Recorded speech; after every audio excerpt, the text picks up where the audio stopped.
So I played 5 games of Marvel in one day. Yep, that's a dumb idea. It was pretty dumb. That's a lot of games. Oh my god, my body. That's a brain scrambler. Yeah. Oh man. Yeah. I amazingly enough didn't get a headache that day, but my legs felt like I'd run a marathon. Yeah. Which is always kind of a funny, it is a funny thing with. And you and I are usually like, because I played the AOS champs, and our buddy Adam, who is not used to standing all day. You know, I was like, okay, I'm like, I work in a retail store. So I was like, when we had to walk 15 minutes to food afterwards, he was like, I was like, this is great, I can do this all day. Anyway, segue. So, being immersed in that kind of world at Adepticon, I was right in the Marvel Hall there, in the big area for Atomic Mass games. They do like a really professional setup where they have like all their games kind of segmented with big banners, and they have like a big video booth kind of in the middle. Yeah. Where they have like, it's really cool. They have like people actually commenting on the top games, streaming. Like it's a very professional setup. You can watch if you're even a passerby, you can sit down and just see, oh, this is the X-Wing Table 1, and like you can see who's the big deal and who's. They had like a registration area, which was very well done up and professional, and then they had like what I thought was the highlight for me personally was their like carnival prize booth, which I thought was really ingenious. That was really good. Yeah. Where you basically, by playing in events, you earn tickets, and then by winning games in events, you earn gold tickets, which could be exchanged for more tickets. Nice. To get like silly swag things like tournament legal dice, which is a big deal for them. That you can use that are different colors, special acrylic tokens and measuring gauges and fancy cards and stuff like that. It was cool, like very much, very neat, like sort of like. Not a lot of the companies, from what I've seen, put that much effort into making the experience like that kind of like very cool. Like I never, other than getting those Warhammer TV dice a few years back, I don't think I've ever gotten anything from Games Workshop just for playing in a tournament that was cool or swaggy or whatever. Which is funny. That seems like low hanging fruit. It is, yeah. So no big. So in this case, or for this, they're also like I think we said in a previous video that like the only. One of the few times where the company is running the thing. It's not just volunteers and gamers from the area, like whatever, running the. They run their thing. So if you like the people running Atomic Mass games, they're all there. Like like Dallas Kemp's just like walking around, chatting with people, and like everyone's very approachable, and it's kind of neat. Like for a company that feels big, even they're not a big like Atomic Mass. The studio itself isn't very big. Like it's maybe, I don't know, I'm not actually sure, like 20 people or something like that. They made it feel very small for the people that are engaging, which I think is always a nice thing, right? It's sort of like, you know, when you go into the Corvus Belli booth, you can see Carlos there and stuff like that, right? They're all like present. They put a lot of care. They're on the floor doing the work or whatever, which is always respectable. The care level is very high. I cannot say anything negative. So we will have some criticisms, of course. But so the one thing that's fascinating about Atomic Mass games is, like I said, the big difference between them and like Workshop, which is like on the other side of the hall, is just how much money they probably spend. Is probably, there's a big difference there. So Atomic Mass is sending all of their own staff there to run all the, like everyone from what I could tell looked like they were paid staff. Maybe there were some volunteers trickled in there, but people that work for the company running their events and stuff like that. Whereas with GW and like a lot of the other smaller games, you have things that basically just run on volunteer work. So that's a big difference right there. The other difference you're going to see, Games Workshop did not run any activities or games for games they no longer sell that I could tell. No, I don't know. I mean, I don't think so. No. Not that I could see. Not really. Yeah. And if they did, there were some in a very fringe side room. If they did, they didn't pay for it because they're volunteers, right? Yeah. But like a big thing that's interesting about the Atomic Mass Hall is the fact that Armada and X-Wing still had big events. Yep. And they're games that they have basically said that they're not committed to supporting anymore. Yeah. So, and this is always like where Jay and I always talk about how there is you always have to take event attendance with a grain of salt and say, just because a lot of people are playing a game doesn't mean there's a lot of money being generated at the retail level, at the sales level. Yeah, you see 200 people playing X-Wing, and you're like, oh, this looks, wow. This game's bumping. This is a bumping game. And then where are you going to buy it? I can't buy it. So, and I haven't been able to buy it for a while. I mean, that's obviously an extreme example. Yeah. But I think it's always important. I mean, Armada's been dead twice, and they had a healthy chunk allocated for tables. So, I guess my question for the fans, I guess, for them is, especially when I find out that, they're basically have capped a lot of these Marvel events to the point where they actually could have had way more people playing in the doubles. I know that for sure. Yeah. Why is an event that promotes a game that they sell being capped to make space for events that don't no longer generate any revenue for the company, right? Yeah. That would be my biggest question I probably had. And to what end I guess the question is, are you just running these as peacekeeper events? Yeah. So that you don't get blown up or whatever, because people are upset that their games have been taken away. Maybe. Are you just running them to keep the peace? And how long will you do that for? Right? I mean, that's an interesting question. They were originally born as Fantasy Flight games, and then they were procured and rebranded. Well, Atomic Mass was created to make Marvel. Yes. Yeah, but the X-Wing and the... Yeah, and they got downloaded all I guess my point is a little bit they are forever linked. Yes, Atomic Mass was formed later, but the company that bought Fantasy Flight and brought the IPs over and all. So there's this I don't know if maybe they're looking at it as trying to smooth over that bit of rough history, because the history of Fantasy Flight is we make all these cool games and then we don't support them after a year and we just move on to the next one. And there you go, yeah. And if you're a Fantasy Flight consumer for decades, you're very you're just the most abused consumer, because you just get into these things and then they die and you just keep doing it. And so I don't know if that's their way of trying to it's a reconciliation thing, which is funny. It is a little tragic that the guys that are running Atomic Mass got saddled with the baggage, right? They were nothing to do with the fact that they have to now reconcile and kind of smooth over this group of people, because their future's funny enough. It's this anchor almost in a way that's going to bring them down if they're not careful. And in a weird way, it is completely unfair because it has nothing to do with the products they make now, right? Yeah. But just as a segue, I don't think anybody in the entire event puts as much effort into the terrain as these guys do. Yeah. The terrain is bonkers. I think it helps that they make a lot of plastic terrain themselves. Yep. But it's painted high quality. Some of the Star Wars tables were incredible. Really nice. Yeah. Which probably they put on a show. They definitely put on a show. Legion is probably a really interesting topic to talk about right now, because this is the first game that they've inherited that they are going to now put their own full stamp on, essentially. Yes. They're basically relaunching it. Effectively. Yeah. There's new starter boxes, new sculpts, and I guess they're probably going to do a little rules update, I think. So this is their way of trying to do a proper... Well, I mean, X-Wing's been through a couple iterations. I don't think Legion has officially gotten this. This is their essentially second it, I guess. This is probably just exactly. You could say that. Yeah, so this is them trying to get back into it and relaunch it. A whole bunch of new, Hips plastic kits, essentially relaunching all the original stuff and then some. All the Rebels, the Imperial stuff, new starter boxes coming out, new army boxes coming out. Look, ultimately, this only matters and works if new people buy it. Explain why. Because I think a lot of people will be like, what? Well, the guy with Rebels and Stormtroopers and his Vaders, he's not buying this. He doesn't care.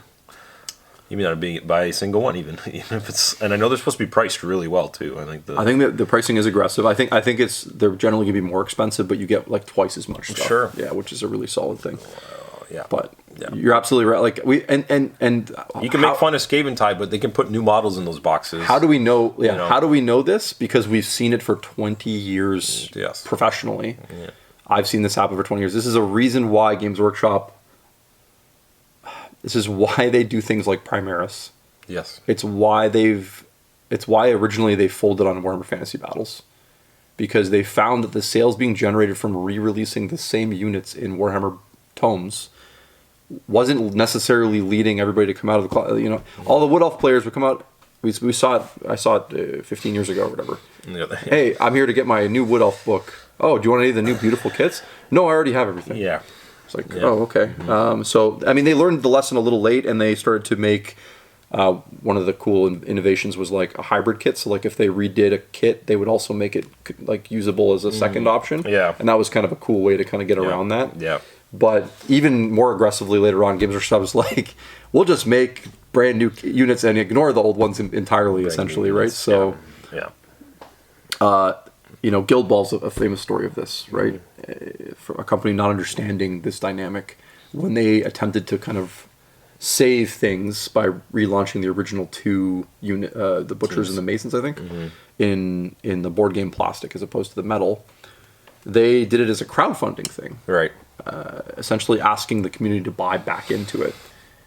But that's a completely misunderstanding the fact that this was actually not for them, it was for new people that were going to buy into Guild Ball. So, like, I mean, Corvus Belli slams Pan Sienna in every starter box, and they're always like, they just make up new sub-factions and new, everything's always new. They don't reprint anything, basically. Xterra. Yeah, they just make some crap up, and that's, you have to do it that way. So that's the struggle here. Is how do we? So I guess my question to all of you fine folks on the internet and even you is, who is this? Like, who are these new customers? Like, where are they going to come from? Because unfortunately, if you're making stormtroopers and like rebels, you're going back to old fans of Star Wars, right? Yeah. Look, I mean, you're hoping that. Obviously, look, it's a big brand. There's a lot of Star Wars fans, millions of them. Millions and billions. Probably billions, more Star Wars millions. fans than Warhammer fans by a mile. Or so you would hope that there should be new generations that crop up that are also like it, and maybe because their parents like it and they like it, they watch the movies, they go to Disneyland and all that, and go to the cool attractions. So you would imagine there should still be like on paper there should be like new waves of people that want to play a Star Wars something. Can you show me that paper? Do you have the paper in front of you? I'm just, it's all theoretical. We're talking about theoretic. We're talking like, it's like, yes. studying economics yes, or whatever. Of course. Yeah. What could possibly go wrong? Yeah. Oh man. Yeah. No, I guess I understand the theory. Definitely. It's a very strong, well, it's a theory. I guess there's probably, I think there's very little chance this fails completely, right? Like, I think that's ultimately the bar for like this to be okay or somewhat successful, I think is pretty low, I imagine. Yeah. Like, how many people realistically do you need? Like, even if there's always some percentage of people that will rebuy. Yeah. Right. Like, sure. So let's say there's zero. It's below 50% for sure. It's far below 50%. Yeah. But it does exist. It is a number of people. So if you can combine that number of people with hopefully a new amount of people that maybe didn't play because the models were not high quality, they weren't as high quality as they could have been. They weren't the hips plastic. Like, I know people that won't touch any games because they're not plastic kits.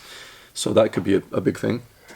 My most recent bias or info is a look at Shatterpoint and just how many of the consumers just looked at me and they're like, I own all these guys in Star Wars, Star Wars Legion size, or even Imperial Assault and Star Wars Legion. So sometimes they own multiples of the same, and I know the model quality is different, but they're like, I don't need another of this.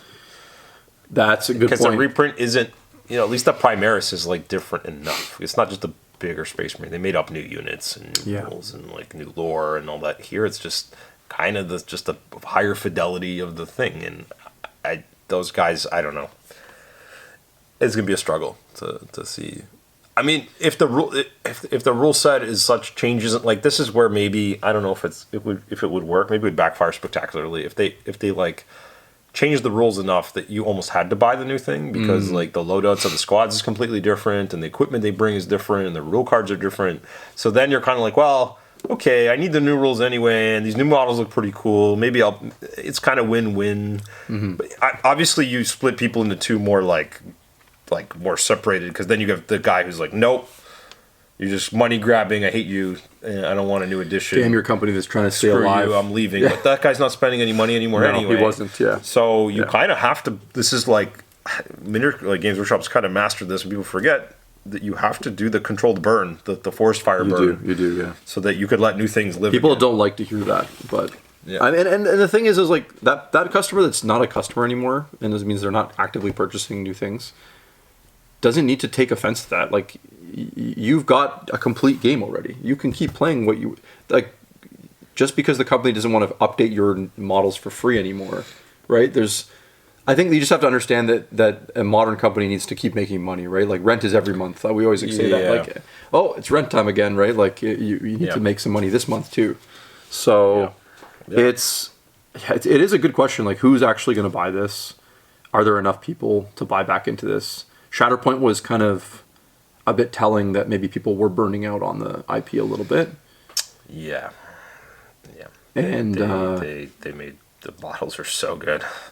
They are. They really are. I'm always so They really are. blown away by how good they look, and it just seems not. At least here, doesn't seem to really mean up. Now, as we roll into the back half of this video, there's one more thing that we. This is our last thing that we witnessed before we left. Oh, do you not recall the event? The hosted. Oh yeah. We can talk about this a little bit, and I also want to touch on the Marvel stuff, like just the future of Marvel as well, which I think is actually quite bright. They seem to have gotten back in the habit of like doing the monthly releases. The models are interesting and relevant again. Very good. Yeah, they've got good stuff coming this year. That's going to anchor them for sure. If anything, it may be a little like it's too spread out. Like maybe needed to kind of like. Yeah, so they posted a 2 year, 3 year, 1 year. It's about a year, I think. A year. They did like the GW thing. Like this is what's coming, and it's all fantastic. The roadmap, it's all good stuff. So it's going to be very strong. Yeah. The Spider-Verse stuff. You've got Nimrod. You've got some Adam Warlock and some cool Brotherhoods. Yeah, there's just like it's all good stuff. Like there's the Phoenix is coming out next month. So. Yeah, my concerns for Marvel have kind of dissipated. They also announced, I think, rightfully so, a big reprint schedule, which is really important because that's probably the most exciting. Wow, what a nightmare right now it is. We're actually going to get some stuff back in. We're trying to keep this game going in our store and sell people experience. And one thing that's been very clear recently, trying to sell people into the game is people go, oh, I want to collect this army, and you're like, oh, okay, you can get like 6 out of 10 of those models right now. I also don't have any dice for you. And you can't use and Atomic Mass's defense will probably be like, well, they should start with the starter set. And it's like, well, you're asking someone to buy in for a lot more money. Is that what you want, right? Is that what you want the shelf to be that much higher? Yeah. For a new person, you really should keep the shelf low if you can to just get people to nibble. Marvel's a perfect game to nibble. It is. It really like a couple sets and some dice and you're in. Like that's great, right? But it seems like they're correcting that. There's more. They have like these 10-man affiliation team boxes coming out with dice and rulers in them. So that's a really good step in the right direction. If anything, they're trying. If anything, it's all slow and it's taking its time to get here. That's we want it now, right? Like that's the only knock against it. So hopefully this stuff will correct as time goes on. They've learned their lessons. So the reprints will be massive. So the Worthy is a painting contest they do every year for Marvel. That's their golden demon. It's their golden demon, basically. Yeah, for Marvel specifically. And our good friend Jonathan Ho, you can check out his YouTube videos. I think he's pretty much just doing Patreon stuff right now. Amazing painter. He's won it multiple times. So we just went just to kind of support him and watch him kind of.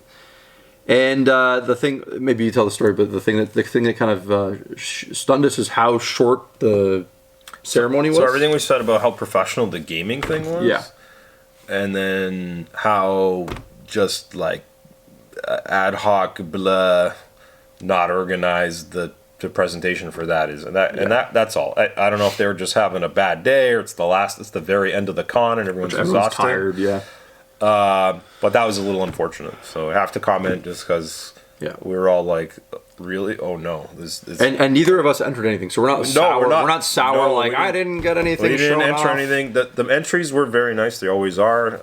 I think our issue stems from... The winners all deserve it, but the presentation was very like, they didn't like go by category and then just show like first, second, third with some. There was like they had slides and they were trying to do it, but it was like well, I mean, it didn't help that I think it was Dallas presenting. I guess I don't know. Maybe he's been too busy to even like do a run through of it. But he I don't know if he was expecting a certain slide and got a different one. But we basically didn't really know who actually won, and then they were like, "Oh, actually, this guy won," and then they had to backtrack. Backtracking all the category winners, yeah. And they didn't. And you were like, you could have done.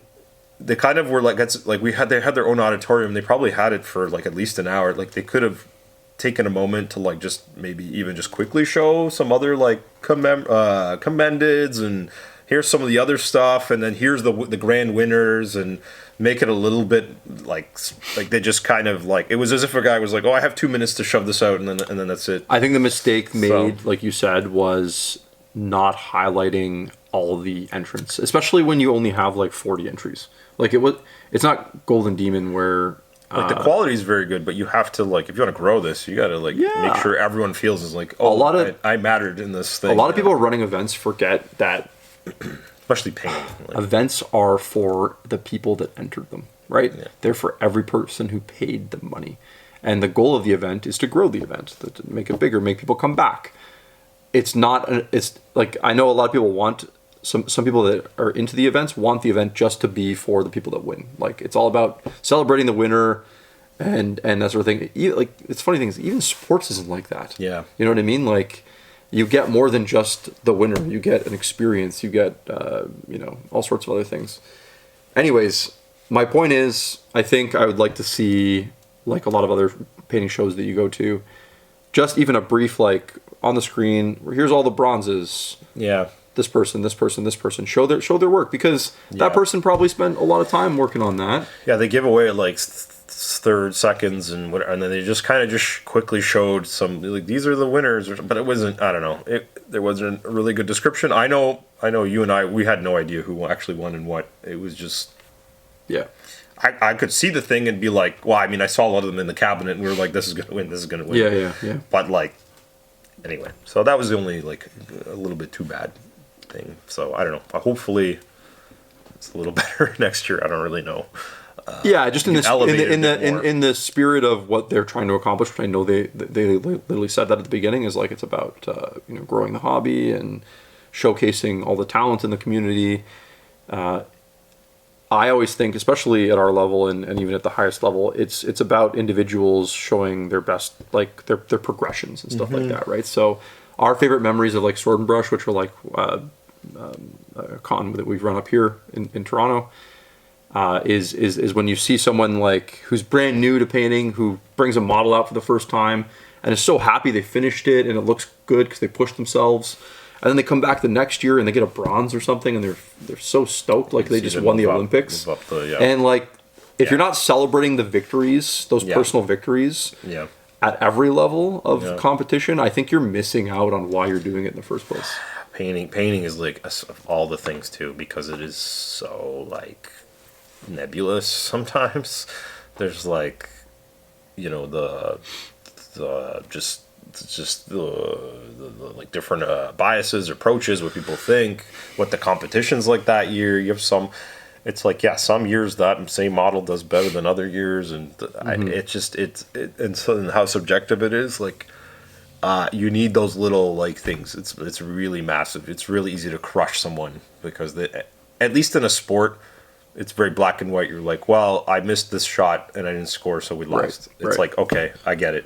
Yeah. Next time hopefully it goes in. With painting, it's like literally, it's like this guy won and you didn't, and you're like, why? And they're like, well, I don't know. Like his model's slightly better. It's usually not that black and white. It's usually like, you got to get into like really detailed and sure. I don't know. Sure. And I can tell you a little secret. Nope. Every paint judge in the absolute world, sometimes it's literally, I feel this and not that. Yeah. And that's all it, and it's like, that's it. That's how it is. They literally will look at two things and be like, they're both really good. I kind of like this one more. Mm-hmm. Yeah. So go ahead and tell that to the person who spent 500 hours and didn't get the thing that they're going to lose their mind. They're going to like... We're not answering questions. And all you can say is, keep going, bud, and try again next year or whatever. Like, yeah. So... Well, I don't know that we answered any questions really, other than Not really. No, this is awful. There's some good things and maybe some.